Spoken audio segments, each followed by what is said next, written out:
Hi.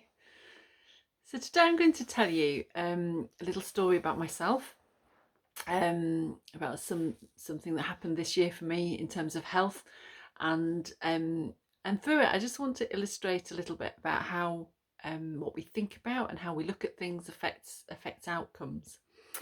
So earlier this year, I was diagnosed with something called gluten ataxia, which, to be fair, I hadn't really heard of, and that's as a doctor, so you probably won't have heard of it either, unless you've got somebody that you know who has it.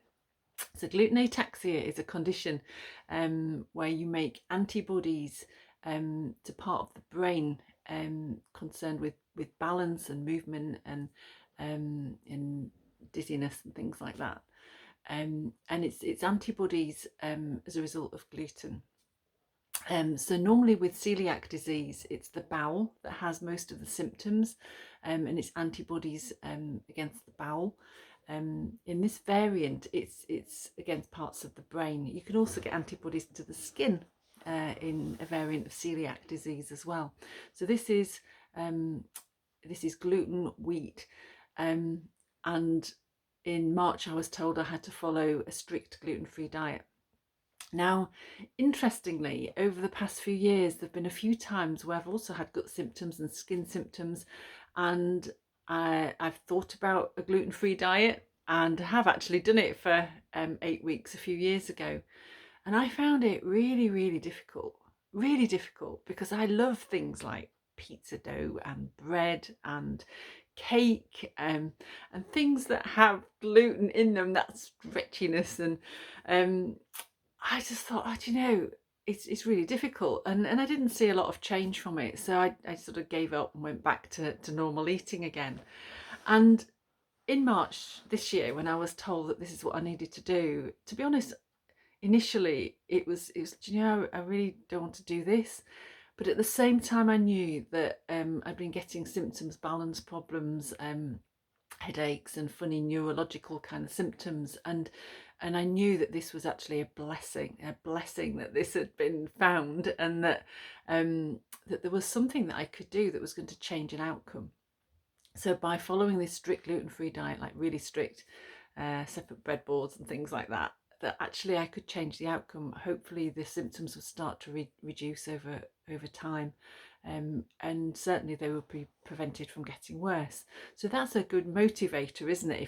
If you know that that's a positive thing for your health. So I set out on my strict gluten-free diet. And interestingly, I'm 7 months in now, and I'm only just starting to get the sort of physical benefits in my body, um, which is great. But what I have also realised is that a lot of this challenge of the diet is how I look at it. So I can choose to look at it and I can think, do you know, this is a real pain. I can't have this and I can't have that, and eating out is difficult, and um, it's a lot of hassle and it involves more time and it's more expensive. Or I can look at it and think, do you know, I've learned some different ways of cooking. I've been using different flours. I've been challenged to sort of think about what I eat again, and what's in my food. And I'm making a lot of things from scratch, making bread and um, making different kinds of biscuits and cakes, and being really aware of what's in them. And there are a lot more places now where you can get takeaways or whatever if you check them out well. And um, we're so much more fortunate than we were 20 years ago, say, when there was so much less available to help people who needed a gluten-free diet. And so I can actually look at what I'm doing and see a real positive in it. And I'm really grateful that actually I've got access to these different kinds of flowers, and some of them are are really nutritious, and actually the staple flowers in other parts of the world. It's just that in the West we get used to wheat flour. Um, and it made me think about how I can look at this issue as either being uh, really negative and a real pain and a disadvantage and hard work, and I start to feel bogged down and negative, and I think that affects us physically when we're looking at things in a negative way, and we're down on ourselves and down on situations, and it's like our body reflects that. physically, what's happening in our emotions ends up being reflected in our body quite often, and there's a lot of research around that as well. Um, but also by being positive and seeing it in a really positive light and seeing the good things from it and the really real blessing that comes from it, then that makes me feel better. That changes how I'm looking at things and how I'm seeing things. And I think there are so many things around us at the minute that we could apply that to. The whole COVID situation. We could look at Christmas coming up. We can look at situations at what we can't have, or what's different, or what's negative. What we can't do, who we can't see. Or we can look at it and just think, actually, I've got a bit more time.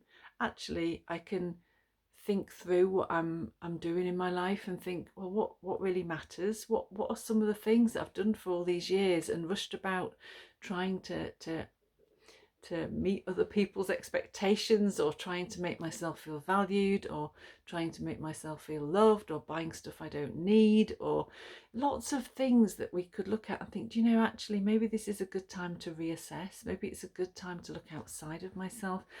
I've had a lot more chats with my neighbours over the past few months than I've had in years.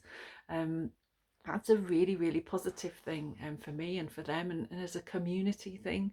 There are good things that are coming out of what's going on, as well as the bad things. And a lot of that is how we look at them. And I'm realising that however difficult a situation, however painful and difficult and hard it is, and that can be physically or emotionally or mentally, that or practically or socially, financially, we do have a choice. We might not have a choice about the situation, but we have a choice about how we look at it. We have a choice about how we respond to it. We have a choice about how we interpret it. And we do have a choice about that. And our choice can have big implications for how well we manage to navigate it, and how we come through the other side of it. And actually, good can come from all situations, however difficult they are. So today's 1st of December. It's the start of Advent. It's the lead up to Christmas, and I just think it's a good time maybe to reflect and think, okay, let's I want to think today about how I'm responding to things, how I'm thinking about things, how I'm choosing to react to things. It's a good time just to mull over that a bit and think about it for ourselves, as well as all the hustle and bustle of the shops opening again, or whatever else is going on. Just take that time just to stop and think about what is within our control, and how we can choose, and how our choice has outcomes.